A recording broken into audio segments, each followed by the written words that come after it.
Today we're going to be talking about how to overcome depression with creativity and having a purpose to build and grow something in your life. Stick around as we discuss this.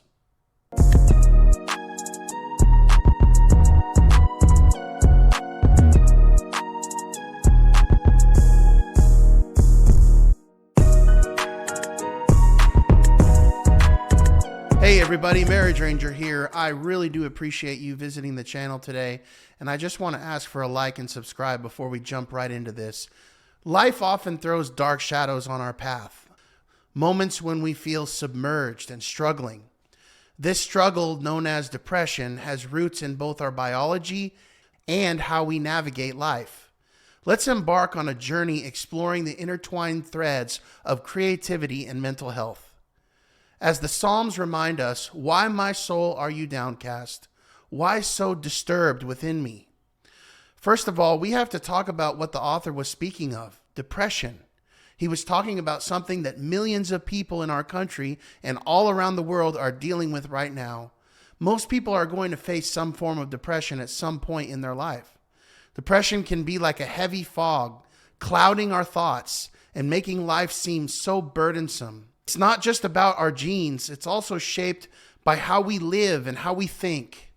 People who are depressed feel worthless inside, burdened by a darkness that won't lift. Although many who are dealing with this don't truly understand it, the choices in life play a crucial role in navigating through the pain.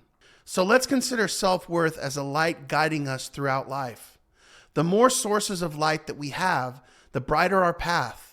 The problem so often is that depressed people don't have brightness around them. Their environment affects them to such an extent that it darkens their entire mood and outlook on life. There's a reason that more people commit suicide in dark and dreary, cloudy and rainy environments, like in Seattle, Washington, for example, than in places like Miami, Florida. If weather can have that much of an impact on the light in people's souls, how much more so when we take our company into account? If we spend all of our time only with people who have no positive vibe, we're going to drift further and further into the darkness. The people who we spend our time with can also limit us, as we rely too much on their ideas and adapt to their worldview instead of formulating our own. I want to spend some time now talking about the dominant other.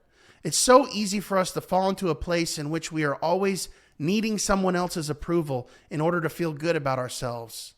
It's like having a spotlight on you, but it's someone else holding the switch to the spotlight.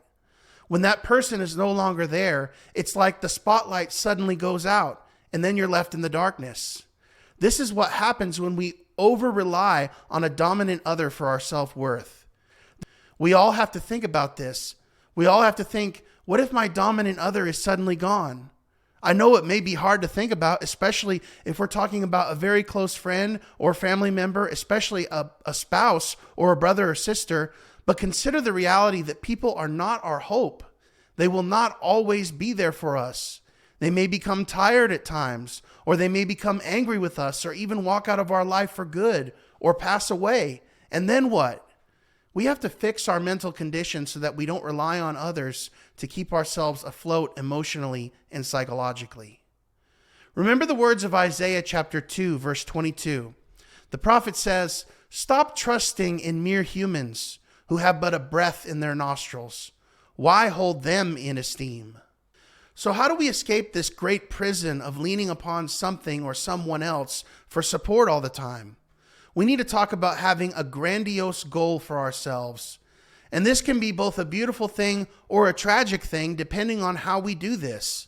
Just picture all your hopes on achieving something extraordinary, a goal that is so monumental that it defines your worth. Perhaps it's becoming a renowned musician, a best-selling author, or achieving a level of success that it feels almost unreachable. This grandiose goal is like constructing a house on shaky ground.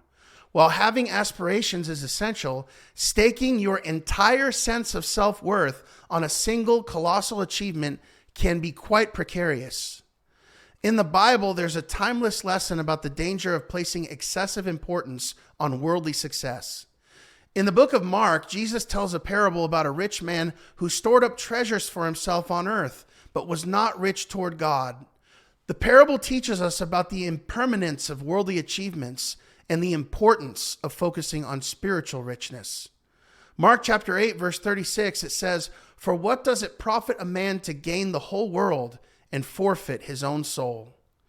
This verse emphasizes that worldly success, while appealing, should not be the sole measure of our worth.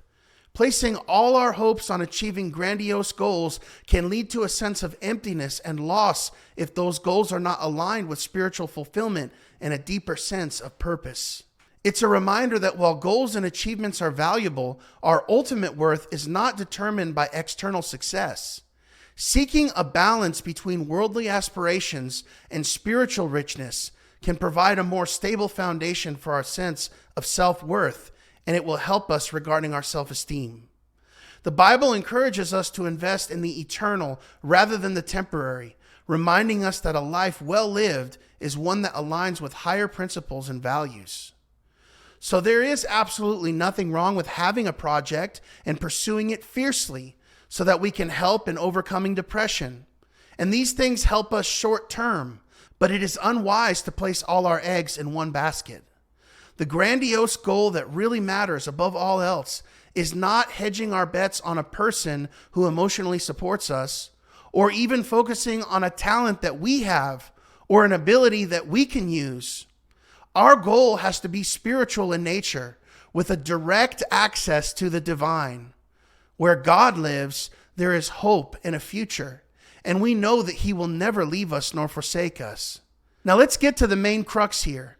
Creativity is a powerful ally in overcoming depression.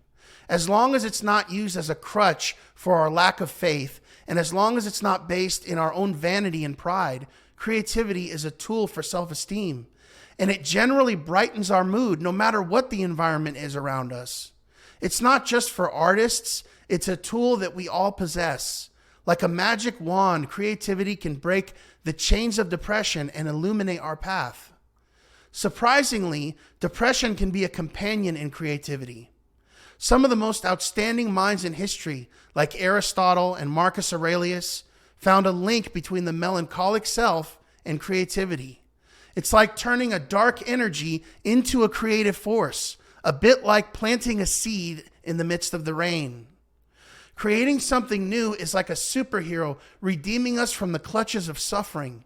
Nietzsche calls it the great redemption, a way to break free from the cycle of depression. It's like turning on a light in a dark room. So let's talk about exactly how creativity works.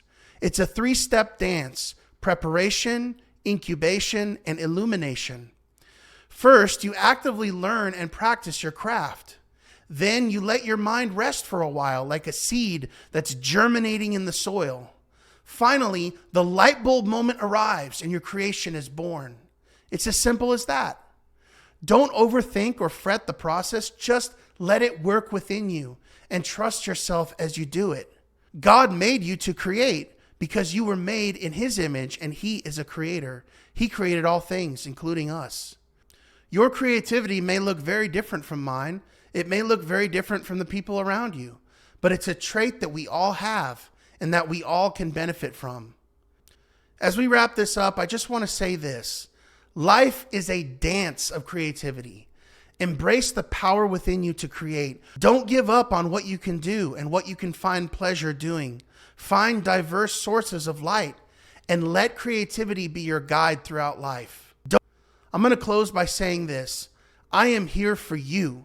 This ministry is about helping people in need. And if that describes you, you can reach me on my website, www.marriageranger.com. Have a blessed day.